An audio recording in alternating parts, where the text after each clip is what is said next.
Good morning વિદ્યાર્થી મિત્રો।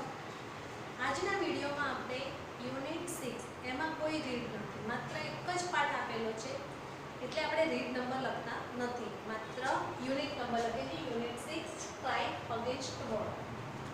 તો આ પાઠની અંદર તમે જોઈ શકો છો કે હેલન કેલર છે, જેના વિશે તમે જાણતા હશો, ધોરણ 10 માં પણ એનો પાઠ આવી ગયેલો છે કે તે પોતે નાનપણથી એટલે કે 7 વર્ષથી જ ડેફ એન્ડ ડમ એન્ડ બ્લાઇન્ડ બરાબર ડેફ એન્ડ બ્લાઇન્ડ છે અને તેના ટીચર મિસ એન સુલિવાન તેને ભણાવે છે બરાબર, અંધ બાળકોને કેવી રીતે ભણાવવા અને તેમ છેને પોતે ગ્રેજ્યુએટ થાય છે અને આ ધોરણ 12 નો પાઠ છે તેની અંદર તે પોતે અમેરિકામાં એક વોરની સામે તે પોતે શું કરે છે, પોતાની જે સ્પીચ આપે છે ને એ સ્પીચ તમને આ પાઠમાં જોવા મળે છે। તો આપણે આ પાઠ જોઈએ છે। સૌથી પહેલા તો પાઠમાં શું કહેવા માંગે છે કે યુદ્ધમાં લોકોએ શું કરવું, કેવી રીતે કરવું, અથવા તો આપણે માત્ર યુદ્ધ ખોટું ના કરવું એ સ્પીચની આપણે આ પાઠની ચર્ચા કરીએ છીએ। તો જુઓ, strike against war speech by Helen Keller as Carnegie Hall, New York city, January 5, 1916। 5મી જાન્યુઆરીએ 1916માં તેમણે ન્યુયોર્ક સિટી જે છે બરાબર અમેરિકામાં, ત્યાં કાર્નેજિયા હોલ એટલે કે ફેમસ વ્યક્તિના નામ ઉપરથી આ હોલનું નામ પડ્યું છે, ત્યાં તેમણે એક પોતાની સ્પીચ આપી છે યુદ્ધ દરમિયાન બરાબર રેડિયો ઉપર। તે સ્પીચ આપણે કઈ છે તે જોઈએ તો ટુ બિગિન વિથ એટલે સૌથી પહેલા તો પોતાની સ્પીચ શરૂ કરે છે ને તે પહેલા I have a word to say to my friends। have a word એટલે સ્પીક, કેવું કોઈને બરાબર કે છે। સૌથી પહેલા તો હું મારા જે મિત્રો છે, જેઓ બધા મને સાંભળી રહ્યા છે, તે બધાને મારે કંઈક કહેવું છે બરાબર। એમના સિવાય બીજા કોણ છે, ધ એડિટર્સ। એડિટર્સ એટલે જે લોકો મેગેઝિન છે, ન્યૂઝપેપર લખે છે અને આવી કોઈ ફેમસ વ્યક્તિની સ્પીચ હોય ને ત્યાં તો આ લોકો પહેલા પહોંચી જાય ફોટા પાડવા માટે બરાબર, એમની સ્પીચ લખવા માટે, એટલે તે પહેલા એમને પણ કહે છે જો મારે એમને પણ કંઈક કહેવું છે। And others who are moved to pity me અને બીજા એવા વ્યક્તિઓ કે જે લોકોને હું બ્લાઇન્ડ છું અને મારા ઉપર દયા આવે છે તેમને પણ મારે કંઈક કહેવું છે। જુઓ, ટુ બિગિન વિથ એટલે પોતાની શરૂઆત કરતા જ તે કહે છે બોલવાની કે મારે જે મારા મિત્રો છે તેમને કહેવું છે, જે એડિટર્સ છે તેમને જણાવવું છે અને બીજા કેટલાક એવા વ્યક્તિઓ છે કે જે પોતે મારા ઉપર દયા કરી રહ્યા છે કે હું બ્લાઇન્ડ છું, તો તેના ઉપર પણ મારે તેમને કંઈક કહેવું છે।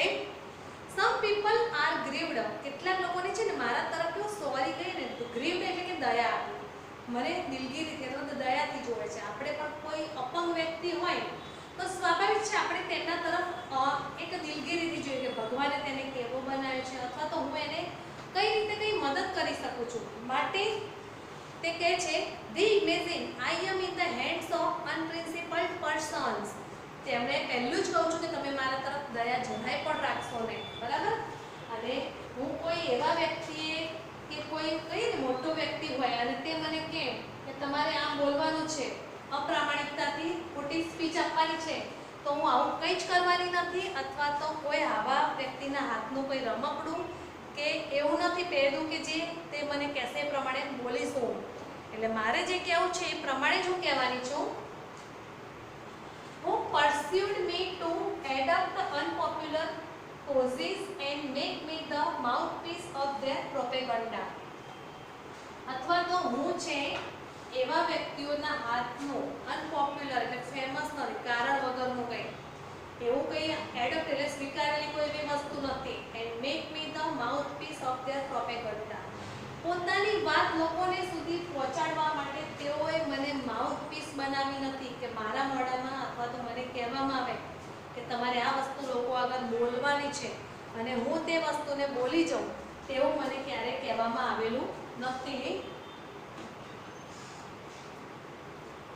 Now let it be understood once હવે તમને કદાચ આ વાત સમજાઈ પણ ગઈ હશે।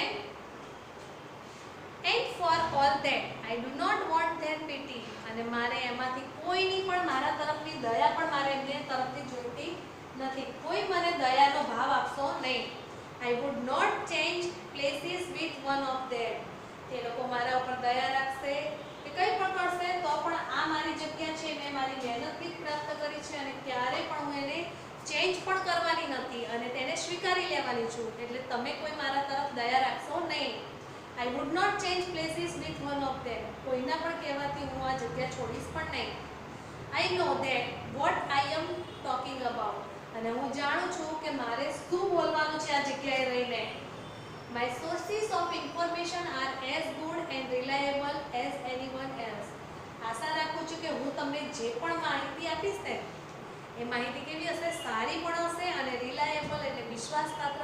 તમે તો મારા ઉપર ભરોસો કરીને સાંભળી પણ શકો છો યોગ્ય રીતે. કોઈને પણ કંઈ નુકસાન થશે નહીં. એટલે જેટલા પણ મારો અવાજ સાંભળે છે એ બધા શાંતિથી તેને સ્વીકારી પણ લેજો. I have papers and magazines from England, France, Germany and Australia that I can read myself.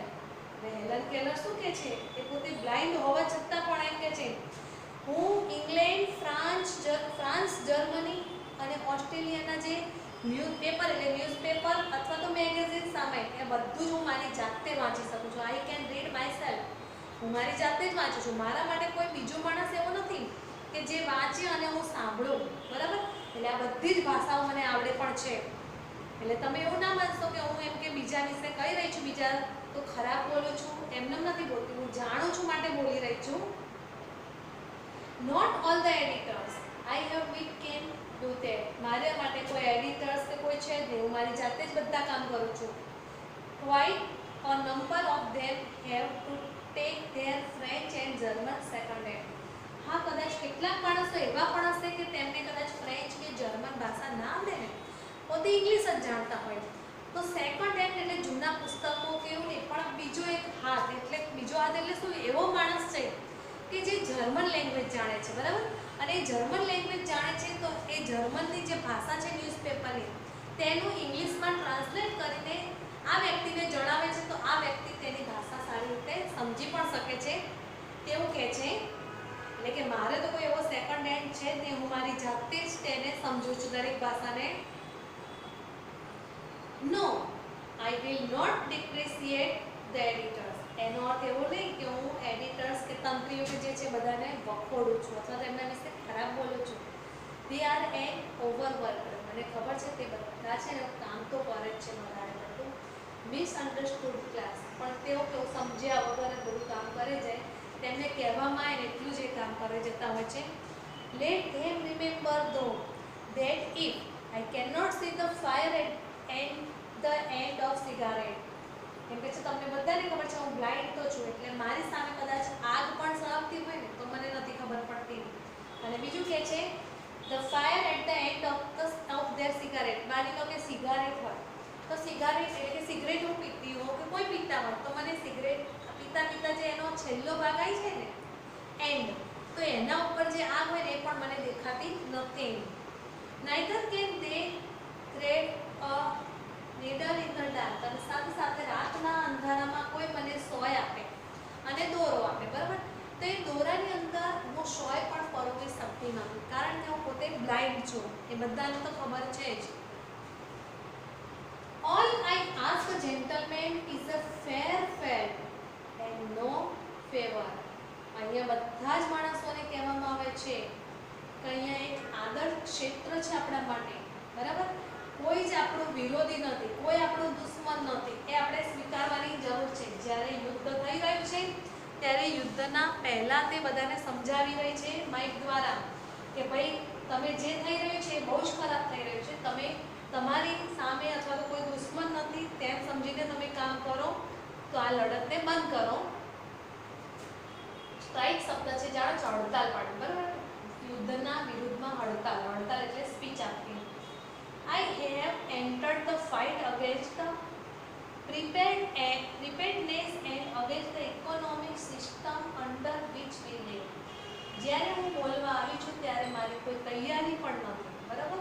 અથવા તો મને કોઈ ઇકોનોમિક સિસ્ટમ, આર્થિક રીતે કોઈ સિસ્ટમ પણ મારી નથી કે જેમાં આપણે બધા જીવ્યા છીએ કે જેમ કે તમે આટલી સ્પીચ આપશો એટલે અમે તમને આટલા પૈસા આપીશું. એના માટે હું ક્યારે પણ આ સ્પીચ આપવા આવી નથી.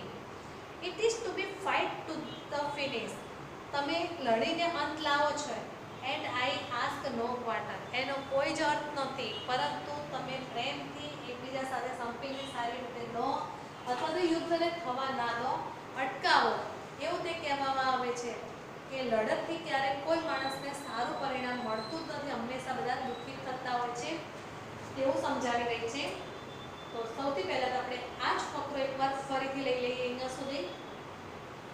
તો હેલન કેલર છે અહીંયા સ્પીચ આપી રહી છે. તે પોતે બ્લાઇન્ડ છે, કશું જોઈ નથી શકતી, પણ સૌથી પહેલા કેટલાક લોકોને પોતે અભિવાદન કરીને આવકારે છે અને ત્યાર પછી તે પોતાની સ્પીચની શરૂઆત કરે છે. તો જુઓ, speech by Helen Keller at Carnegie Hall, New York city, January 5, 1916. 5મી જાન્યુઆરી 1916 ના રોજ તેમણે અમેરિકામાં એક હોલમાં જે સ્પીચ આપી છે તેનું અહીંયા આ પાઠમાં વર્ણન છે. ટુ બિગિન વિથ, પાઠની શરૂઆત એટલે કે પોતે બોલવાની શરૂઆત કરે છે સ્પીચમાં, તે પહેલા તો એવું કહે છે, I have a word to say to my good friends, એટલે કે જે મારા જે મિત્રો છે, સારા માણસો છે, તેમને મારે કંઈક કહેવું છે. આઈ હેવ એ વર્ડ, આ એક બીજી ભાષા છે, જેમ કે આઈ વોન્ટ ટુ સ્પીક એમ પણ કહી શકાય છે કે મારે તેમને કંઈક કહેવું છે. The editors and others who are moved to pity me, કે જે કેટલાક કંપનીઓ છે, કેટલાક મિત્રો છે અથવા તો કેટલાક અન્ય માણસો છે જેમને મારા તરફ દયાની ભાવના છે, હંમેશા મને દયાની દ્રષ્ટિથી જોયા કરે છે. કે આપણે પણ ચાલતા હોય, કોઈ માણસને રસ્તામાં જોઈએ છે, હાથ નથી કે પગ, તરત આપણને દયા આવી જાય કે આ કેટલો ગરીબ તો છે પણ કેટલો એમનો બિચારો, આપણે બિચારો શબ્દ બોલે જાય છે, દયા આવી જાય છે એના માટે. કે કોઈ એમ જતો એનું કંઈ પડી જાય કે તો આપણે તરત જ ઉભા રહીને આપીએ, કારણ કે એ માણસને તકલીફ પડે છે લેતા, તે આપણે સમજી જઈએ છીએ. Some people are grieved because they imagine I am in the hands of unprincipled person who persuaded me to end up unpopular cases and make me the mouthpiece of their propaganda. એમ કે છે મને કેટલાક માણસો તરફ તો દયા આવે છે, કેમ દિલગીરી વ્યક્ત કરું છું.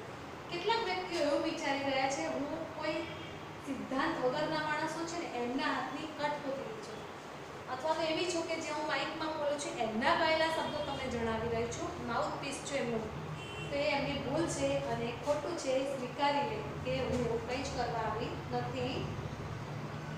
નાઉ let it be understood once, અને એકવાર ફરીથી તેઓ સમજી લે.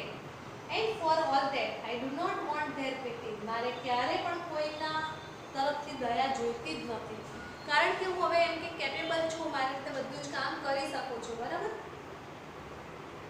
આઈ would not change places with one of them, અને એ બાકી કોઈના તરફથી મને કંઈ પણ કહેવામાં કે દયા રાખશે તો હું કંઈ મારો જે પ્લેસ છે એને છોડવાની પણ નથી. I know what I am talking about, અને મને સંપૂર્ણ ખબર છે કે મારે શું બોલવાનું છે, હું કઈ જગ્યાએ બોલી રહી છું, કયા પ્રસંગને અનુરૂપ બોલી રહી છું, એ દરેક વાત જાણતી હોવાથી એટલે કે મારે કંઈ એ કરવાની જરૂર નથી કોઈના તરફ. ત્યાર પછી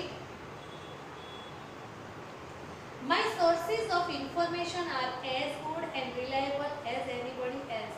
મારી દરેક માહિતી છે ને બહુ સારી છે અને વિશ્વાસપાત્ર છે. તમે ક્યારે પણ કોઈને કહેવી હોય તો કંઈ પણ સમજો છો અને વિશ્વાસ પણ કરજો મારી વાતો પર. I have papers and magazines from England, France, Germany and Australia that I can read myself. કે છે મારી જોડે ફ્રાન્સ, જર્મની, બરાબર, ઓસ્ટ્રેલિયા, ઇંગ્લેન્ડ, આ બધાના ન્યૂઝપેપર પણ છે અને મેગેઝિન છે કે જેને હું સારી રીતે વાંચી શકું છું. તેને ટ્રાન્સલેટ કરવામાં મારે અન્ય કોઈ માણસની જરૂર નથી, હું મારી જાતે સમજી પણ શકું છું અને વાંચી પણ શકું છું, બ્લાઇન્ડ હોવા છતાં પણ. એટલે કે મને બધી જ ભાષાનું જ્ઞાન પણ છે.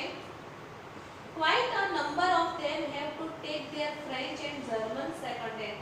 જ્યારે કેટલાક વ્યક્તિઓ એવા છે કે જેમને બધી ભાષાઓ નથી આવડતી હોતી, ત્યારે તેમણે જર્મન કે ફ્રેન્ચ અન્ય ભાષા છે તેનું ટ્રાન્સલેટ પોતાની ભાષામાં કરવું હોય તો સેકન્ડ હેન્ડ એટલે બીજો વ્યક્તિ રાખે છે જે પોતે જર્મનની ભાષા હોય ને તેનું અંગ્રેજીમાં તેને ટ્રાન્સલેશન કરીને આપે, ત્યારે એને ખબર પડે કે આ ન્યૂઝપેપરમાં શું કહેવા માંગે છે.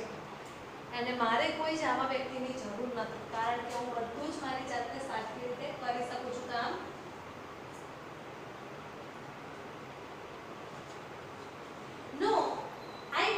depreciate the editors. એમ કે હું આવા એડિટર કે જે પણ છે એમના કોઈના નિંદા નથી કરતી, એમને બખોડતી નથી, બરાબર.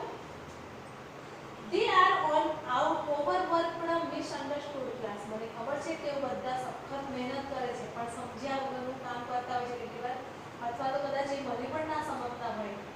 Let them remember though that if I cannot see the fire at the end of their cigarette. એટલે હું એ માણસો જે સિગારેટ કે પીતા હોય કે તેમના સિગારેટનો જે અંતિમ ભાગ છે જે સળગી રહ્યો છે આગથી, તો એને પણ હું જોઈ શકવા માટે સક્ષમ નથી, અથવા તો તે વસ્તુ મને ક્યારે પણ દેખાશે નહીં, કારણ કે હું પોતે બ્લાઇન્ડ છું અને બ્લાઇન્ડ હોવાથી આ કામ મારાથી થતું નથી.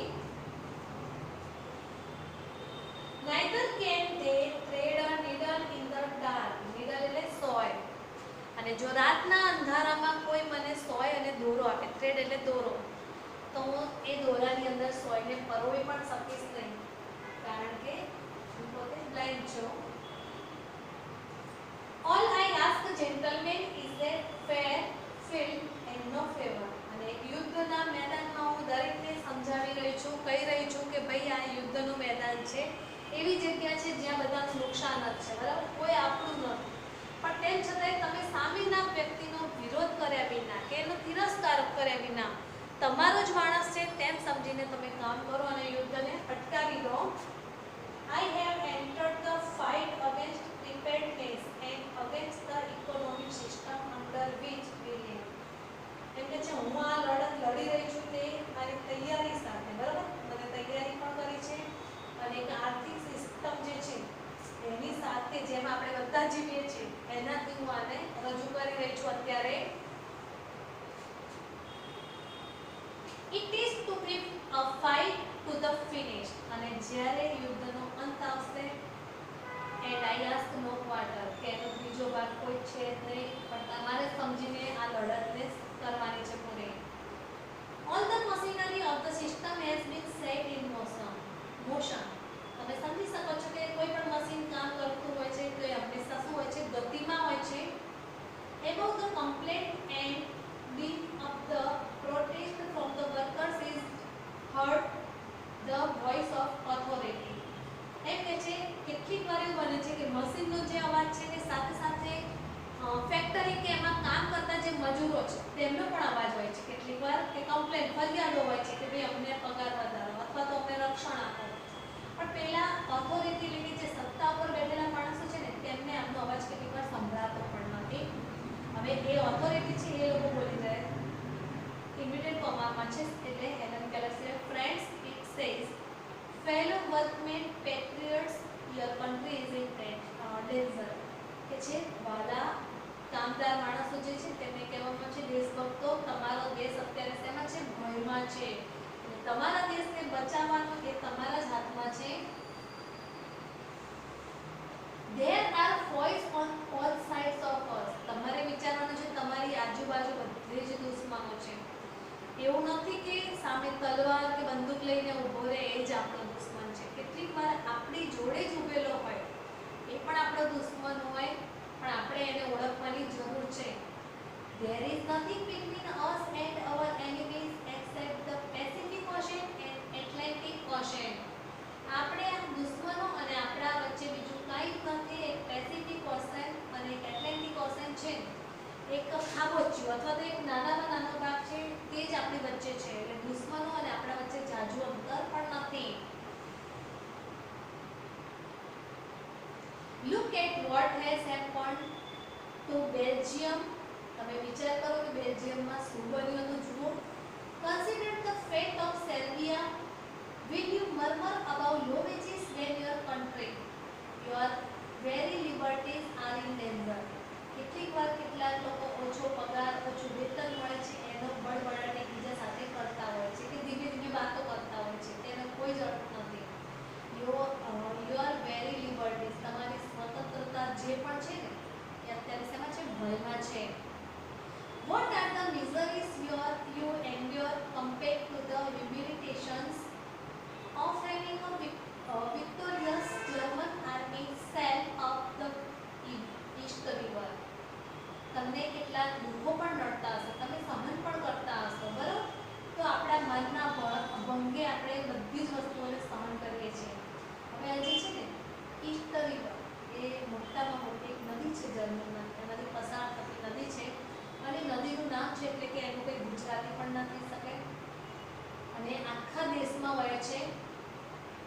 યોર ગ્રમ્પલિંગ અને તમારા ફરિયાદોની વચ્ચે get busy and prepare to defend your firesides and your flags. તમે તમારો મોરચો જે કાઢો છો કે તમારા ધ્વજને બચાવો અથવા તો એના વિરોધમાં તમે જે તૈયાર કર્યું છે army, get and army, get અને નેવી, તમે તૈયાર કરો, એક આર્મી તૈયાર કરો, નૌકાદળ તૈયાર કરો. Be ready to meet the invaders like the loyal hearted free men you are. જેમ કે તમે છો એ જ રીતે અન્ય માણસો છે કે આક્રમકતા અથવા તો દુશ્મન થઈને તમારા દેશ ઉપર લડી રહ્યા છે. તો આ બધાની જ વચ્ચે તમારે તમારા દેશને બચાવવાનો છે. તો એ પણ તમે જોઈ શકો છો કે તમારા દેશને બચાવો છે, ફરિયાદો થઈ રહી છે તો એ બધું જ છોડી દેવાનું છે તમારે, અને તમારા દેશને કઈ રીતે રક્ષણ આપવું, કઈ રીતે તમે બચાવશો એ બધું જ તમારા હાથમાં છે. તો આટલી સુધી આપણે આ વિડીયોમાં પાઠ રાખીએ છીએ. એકવાર આ બધા શબ્દો જે છે લખેલા એકવાર આપણે ફરી બધા કરી લઈએ છીએ. ગ્રીવ્ડ એટલે ફીલ સેડ, અનપ્રિન્સિપલ્ડ એટલે ડિસઓનેસ્ટ, પરસ્યુડ એટલે એન્કરેજ, એક્સપોઝ એટલે પ્રમોટ, પ્રોપેગન્ડા એટલે પબ્લિસિટી, ડિસ્પ્રિશિએટ એટલે ક્રિટિસાઇઝ, કોઈ વસ્તુને વખાણ ટીકા કરવી, ડીન એટલે નોઇઝ એટલે ખોટો અવાજ કોઈ આપણો સાંભળશે નહીં, ઇન્ડ્યોર એટલે ટોલરેટ સહન કરવું, ગ્રમ્બલિંગ એટલે કમ્પ્લેનિંગ એટલે કે ફરિયાદ કરવી, એમિનેબલ એટલે ઇઝીલી પરસ્યુડેડ સરળતાથી કોઈ પણ વાત રજૂ કરી દેવી, ઓરેટર એટલે સ્કિલ ઇન પબ્લિક સ્પીકિંગ. કેટલાકમાં આવી આવડત હોય છે કે જાહેરમાં પબ્લિક બેઠી હોય ને તો એની સામે પણ પોતે સરસ એવી સારી સ્પીચ આપી શકતા હોય છે કે જેથી લોકો સમજી શકે છે. ત્યાર પછી આગળનું આપણે ફરીથી સમજીએ. જ્યાંથી આપણે વાક્યનું અડધું આપણે સમજી લીધું તો એકવાર ફરીથી હવે ત્યાંથી આગળ નહીં પણ આગળના પહેલા પેરેગ્રાફ પછી ચિત્રની નીચેથી જ all the machinery of the system has be set in motion. દરેક મશીન છે કામ કરતું હોય છે અને કામ કરે છે ત્યારે પણ અવાજ થતો હોય છે. About the complaint and D of the protest from the workers is heard. The voice of authority. અને જે સત્તા છે કે જેના ત્યાં કામ કરે છે તો એની પણ એક ફરજ હોય છે કે બધાનું રક્ષણ કરવું, ધ્યાન રાખવું. પણ જ્યારે ત્યાંના માણસો છે ને કેટલીક વાર પ્રશ્ન કરે છે ત્યારે એ લોકો કંઈ સાંભળતા નથી. Friends it says fellow workmen patriots એટલે કે દેશભક્તો, your country is in danger. તમારો દેશ છે અત્યારે તેમાં છે ભયમાં રહેલો છે. There are foes on all sides of us. આજુબાજુ બધે જ તમે જુઓ કે તમારા દુશ્મનો રહેલા છે. foes એટલે દુશ્મનો, enemies એટલે પણ દુશ્મનો. There is nothing between us and our enemies. આપણે અને આપણા દુશ્મનની વચ્ચે બીજું કંઈ જ નથી except એટલે દુશ્મન સિવાય. The Pacific Ocean and Atlantic Ocean. માત્ર જાણે કે બે ઓશન છે. ઓશન તો બહુ મોટા છે આપણને ખબર છે, પણ ત્યારે કે આપણે અને આપણા દુશ્મની વચ્ચે નાના નાના ખાબોચિયા બે છે, પેસિફિક ઓશન અને એટલાન્ટિક ઓશનનું. એવું તમારે સમજવાનું છે એટલે બહુ જ નજીકમાં તમારા દુશ્મન રહેલા છે. Look at what has happened to Belgium. Consider the fate of Serbia. Will you murmur about the low wages when your country, your very liberties are in danger? કેટલીક વાર તમે એકબીજા સાથે વાતો કરતા હોય છો કે મને બહુ ઓછું વેતન મળે છે, ઓછો પગાર મળે છે, પણ એની સાથે સાથે તમે વિચારો કે તમારો દેશ છે ભયમાં છે અને કેટલીક સ્વતંત્રતાઓ છે તમારી એ પણ કદાચ છીનવાઈ જાય ભયમાં છે માટે. What are the miseries you endured? તમારી ઘણી બધી દુઃખો છે તમારે સહન પણ કરવા પડ્યા હશે. Compared to the humiliations of having a victorious German army sail up the East River. કેટલાક માણસોને તમના માનભંગે પણ સહન કરવું પડ્યું હશે. અને ઈસ્ટ રિવર છે એક નદીનું નામ છે જેમાં આપણે કોઈ ફેરફાર નથી કરી શકતા કારણ કે નદીના નામ છે તો એનું જ રહેવાનું છે. આ નદી છે ને આખા દેશમાં વહી રહી છે, ક્યાંય પણ અટક્યા વિના વચ્ચેથી જાય છે. Quite your grumbling, get busy and prepare or defend your firesides and your flag. તમે તમારા દેશને પણ બચાવો, તમારા ધ્વજને પણ બચાવો, બરાબર? ગેટ એન્ડ આર્મી, એક આર્મી તૈયાર કરો લડવા માટે. Get a navy. નેવી એટલે કે નૌકાદળને પણ તૈયાર કરો. Be ready to meet the invaders like the loyal hearted free men you are. જેમ કે તમે પણ એક સારા માણસ છે, અન્ય માણસોની સાથે તમે તમારા દેશમાં લડવા તૈયાર થઈ જાઓ. આ સ્પીચ સાંભળીને કદાચ અન્ય લોકો પણ તૈયાર થાય અને મદદરૂપ થાય એવું હેલન કેલરની માન્યતા અથવા તો માનતા હશે. માટે બધાને આખા દેશને એક સાથે સંબોધી રહ્યા છે. અહીંયા જેટલો પાઠ ચાલે છે એટલો જ રાખજો તમે, અને બાકીનો પાઠ આપણે આગળના વિડીયોમાં જોઈશું. અને હોમવર્કમાં તમારે આ જેટલું છે ને એ જ તૈયાર કરવાનું છે, ક્લાસ વર્ક એકવાર